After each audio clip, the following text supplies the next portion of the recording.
বিসমিল্লাহির রহমানির রহিম।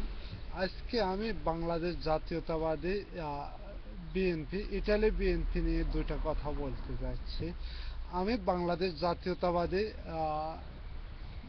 নেতৃবৃন্দর সাথে জড়িত এক হিসাবে আমার জন্মপথ থেকে। তারপর আমি দেখতে পাচ্ছি মরহুম প্রেসিডেন্ট জিয়াউর রহমান ছিলেন একজন খুবই ভদ্র মানুষ। এমন তার তার মৃত্যুর পর দেখা গেছে আমাদেরকে প্রতিষ্ঠিত করেছেন আমাদের দেশ নেত্রী বেগম খালেদা জিয়া, কিন্তু তিনিও খুব একটা ভদ্র মানুষ এবং আপসী নেত্রী হিসাবে আহ, পরিচিত এবং মানুষের বন্ধু হিসাবে পরিচিত। এবং তার ছেলে জনাব তারেক রহমান, তার কথা তো তুলনাবিহীন, এত ভদ্র, এত সামাজিক, এত মিশুক। তারপর আজকে আমি ইটালি বিএনপি নিয়ে একটা কথা বলতে যাচ্ছি, কারণ আপনারা ভালো করে জানেন ইটালি বিএনপি আজকে জর্জরিত অবস্থায়। যেহেতু আমরা আমরা আমাদের নেতৃবৃন্দ থেকে আমরা শিখেছি বাংলাদেশ জাতীয়তাবাদে গড়ে উঠেছে ভদ্র সমাজ নিয়ে। আপনার আমি আমাদের উচ্চসারের নেতৃবৃন্দদেরকে একটাই কথা বলতে চাইছি, শুধু একটাই কথা: আপনারা ইটালি বিএনপি গঠন করুন, কিন্তু গঠন করবেন যে আগে যারা উচ্চ সারিতে নেতৃত্ব দেবে তাদের ব্যাকগ্রাউন্ডটা একটু ভালো করে খতিয়ে দেখবেন। না হলে আমাদের যে বিএনপির স্ট্যাটাস যাতে নষ্ট না হয়।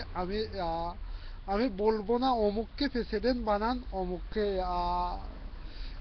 ইয়ে করেন, কারো কারো সাপোর্ট দেব না, কিন্তু আমি একটা কথা বলতে চাইছি, যারা প্রথম সারিতে তিনজন লোক থাকবে তাদের ব্যাকগ্রাউন্ডটা খতিয়ে দেখবেন, তারা কতটুকু ভদ্র, তারা কতটুকু সামাজিক, তাদের অতীতের রিপোর্টগুলো একটু ভালো করে দেখবেন।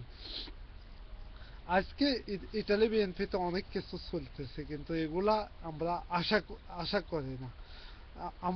আমরা চাইছিলাম অতীতের মতো আমরা এক সময় সুন্দর ইটালি বিএনপি সুগঠিত একটা দল হিসাবে আমরা সবসময় পরিচালনা করে আসছিলাম। আমি ইটালি বিএনপিতে সাথে অঙ্গভঙ্গিভাবে জড়িত আজকে 15 বছর ধরে। তারপরে এই সকল এক হিসাবে আমাদের এক হিসাবে নিজেদের ভাষার মতো, নিজেদের বাড়ির মতো। এমন এখানে এরকম কোন পরিস্থিতিতে যাতে আমাদের শিকার না হইতে হয়, যাতে আমরা অসামাজিক লোকের পিছে দাঁড়াতে হয়, তাহলে আমাদের দলের মঙ্গল বলতে কিছু হবে না। আপনারা সু সুচিন্তা করে সুন্দর সুগঠিত এবং যোগ্য লোককে নির্বাচন করার জন্য আমি আমাদের সিনিয়র নেতৃবৃন্দদেরকে আহ্বান জানাচ্ছি।